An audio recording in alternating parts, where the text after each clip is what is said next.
பாருங்கள். சிக்கனை மஞ்சத்தூள் போட்டு நல்லா வேக வச்சுக்கோங்க. 5 விசில் வைக்கணும். மஞ்சத்தூளும் உப்பும் போட்டு 5 விசில் வைக்கணும். அடுத்தது இஞ்சி பூண்டு அரைச்சி வச்சுக்கணும். தேங்காய், சோம்பு, கசகசா 3 அரைச்சி வச்சுக்கணும். தக்காளி அரைச்சி வச்சுக்கணும். அங்கே வேக வச்சுக்கணும்.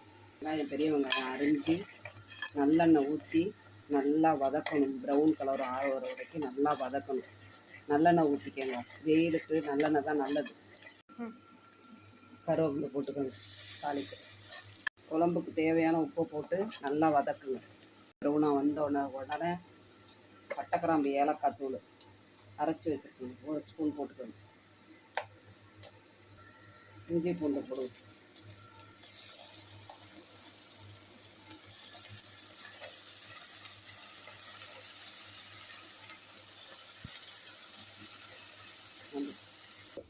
தேங்காய் அரைச்சி வச்சுருக்கோம்ல, அதையும் இதில் ஊற்றி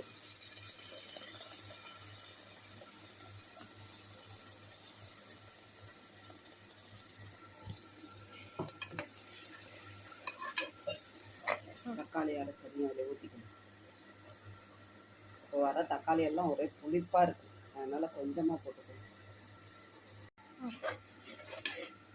இன்னும் கொஞ்சம் எண்ணெய் ஊற்றி நல்லா அந்த மசாலா எண்ணெய் பிரிஞ்சு வர வரைக்கும் நல்லா வதக்கணும்.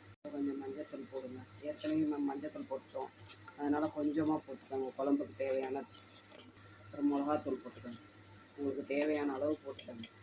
1/2 கிலோவுக்கு போடணும். 1/2 கிலோ கறி வேணும்.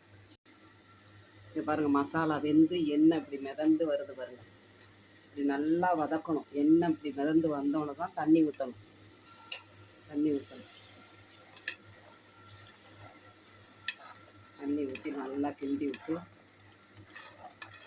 வறுத்த வேக வச்சதை இதில் போட்டு குழம்பு கறியை வேக வச்சு இதில் கொட்டிடுங்க.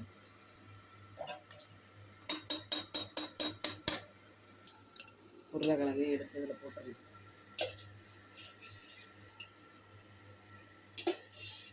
பிள்ளைங்கள்லாம் வீட்டில் இருக்கிறதுனால எல்லாம் உருளைக்கிழங்கு தான் சாப்பிடுதுங்க. அதனால் உருளைக்கிழங்கு நல்லா நிறையா போட்டு குருமா வச்சு விட்டுட்டா இட்லி, தோசை அவ்வளோதான். நல்லா கொதிஞ்சோன்னு எடுத்து சாப்பிட வேண்டியதான். நல்லா கொதிஞ்சிச்சு. இட்லி, தோசை, சப்பாத்தி, பூரி எல்லாத்துக்கும் சாப்பிட்லாம். சாப்பிட்டுட்டு சந்தோஷமாக இருங்க. சப்ஸ்கிரைப் பண்ணுங்கள், லைக் பண்ணுங்கள்.